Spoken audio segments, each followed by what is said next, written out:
स्वागत करती हूँ। आज हम लोग क्लास 4 का पाठ संख्या 16 चू चू करती आई चिड़िया चैप्टर नंबर देखेंगे। देखिए, आज चिड़िया के बारे में पढ़ना है। बाल मंदिर, भावनगर, 13 अप्रैल 1936 का ये है। प्यारे बच्चों, दोपहर के ठीक 3 बजे हैं। आकाश में भी एक भी बादल नहीं है। सूरज तेज चमक रहा है। गौरैया फाख्ता शक्कर खोरा, ध्यान दीजिएगा। गौरैया फाख्ता शक्कर खोरा सब अपनी अपनी जोड़ी बनाकर अपना घोंसला बनाने में तैयारी में लगे हैं।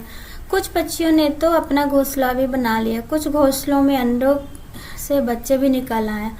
उन नन्हे बच्चों का माँ बाप उन्हें तरह तरह के कीड़े और अन्य चीजें खिलाने में व्यस्त है। यानी फाख्ता गौरैया शक्करखोरा अपनी जोड़ी में रहता है और वो किस में रहता है? घोंसले में रहता है।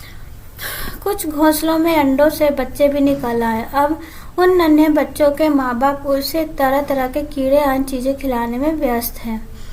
हमारे आंगन में भी फाख्ता का एक बच्चा हुआ है। किसका? फाख्ता का। उसके घोंसले में अभी एक अंडा और पड़ा है। लगता है उसकी माँ ने इसे अभी ठीक से सया नहीं है।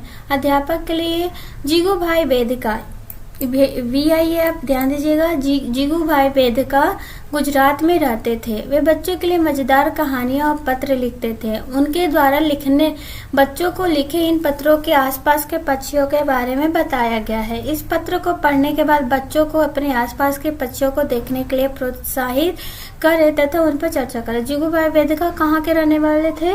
गुजरात के। वो क्या करते थे? बच्चे के लिए मजेदार किस्से और कहानियां पत्र लिखते थे।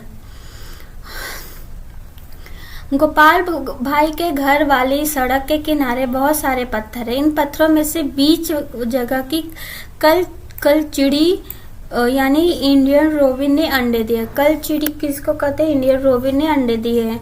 बच्चू भाई ने मुझे वह जगह दिखाई थी। मैंने दूरबीन से घोंसले देखा। घोंसला घर से बना हुआ है, घास से बना हुआ। उसके ऊपर पौधों की नाजुक टहनी, जड़ें, ऊन, बाल, रोई सब बिछा है। काल चिड़ी का घोंसला ऐसा ही होता है। आखिर उनके बच्चों को आरामदायक घर और बिस्तर चाहिए ना। काल चिड़ी कौवे जैसे नहीं है। कौवे के घोंसले में तो लोहे के तार और लकड़ी और शाखाएं जैसी चीज। कौवे के घोंसले में क्या होते हैं? लोहे के तार और लकड़ी की शाखाएं। लेकिन काल चिड़ी क्या क्या होते हैं? जड़ें, ऊन, बाल, रुई सब रहता है। नाजुक टहनी ये रहता है। लेकिन आप जब कौवे के घोंसले देखेंगे तो उसमें क्या रहेगा? लोहे के तार और लकड़ी की शाखाएं। काल चिड़ी के घोंसले में मैंने एक बच्चा भी देखा। वह अपनी चोंच फाड़ कर बैठा था। उसके चोंच अंदर से लाल थे। कुछ देर बाद कल चिड़ी कहीं से उड़कर आई और बच्चे के मुंह में कुछ रखा। शायद कुछ छोटे छोटे कीड़े होंगे। क्या खाता है कल चिड़ी? कीड़े खाते छोटे छोटे। जब तक शाम हो गई, कल चिड़ी भी अब अपने बच्चों के साथ घोंसले में बैठ गई। तुम जानते हो कोयला बहुत मीठा गाती है, पर क्या तुम्हें पता है वह घोंसले बनाती नहीं है, वो कौवे। याद रखेगा, कोयल मीठा गाती है लेकिन कभी भी वो घोंसला नहीं बनाती है। वो कौवे के घोंसले में अंडे देती है। किसके? कौवे के घोंसले में अंडे देती है। कौवा अपने अंडों के साथ कोयल के अंडों को भी सेता है।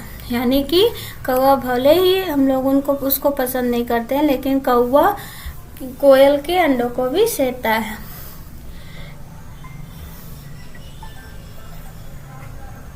अलमारी के ऊपर, आईने के पीछे, घर की दीवार के आले में कबूतर भी ऐसे ही अपना घोंसला बनाते। पुराने मकान के खंडहरों में बसंत गौरी जो गर्मियों में टुक टुक करते रहते हैं, पेड़ के तने में गहरा छेद बनाकर उसमें अंडे रखते हैं। दर्जन चिड़िया का जैसा नाम वैसा काम। वह अपनी नुकीले चोंचों से पत्तों को सी लेती है। दर्जन मतलब आपका जानते हैं टेलर होता है, तो वो सीते हैं। उसके बीच में बनी थैली को अंडे देने के लिए तैयार करती है। यह है उसका घोंसला।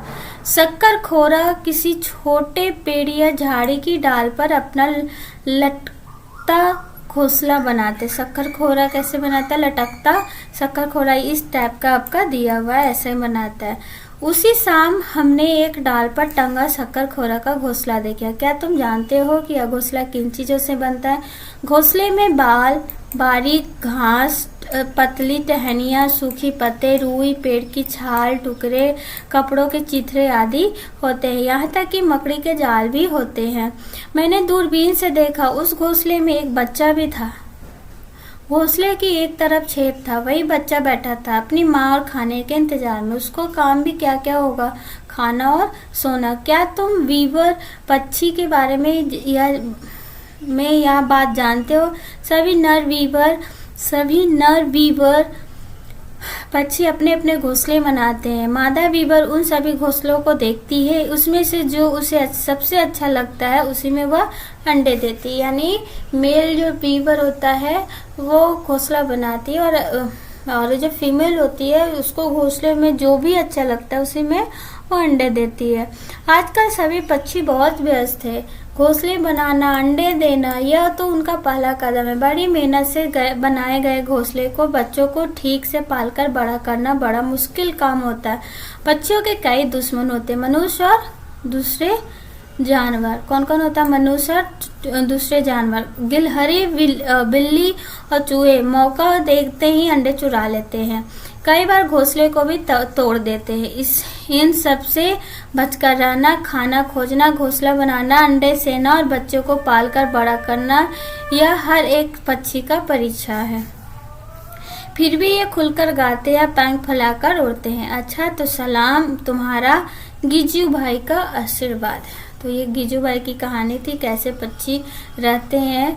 ये सब आपका वर्कशीट है, तो ये मैं नहीं कराऊंगी क्योंकि उतना इम्पोर्टेंट है नहीं ये।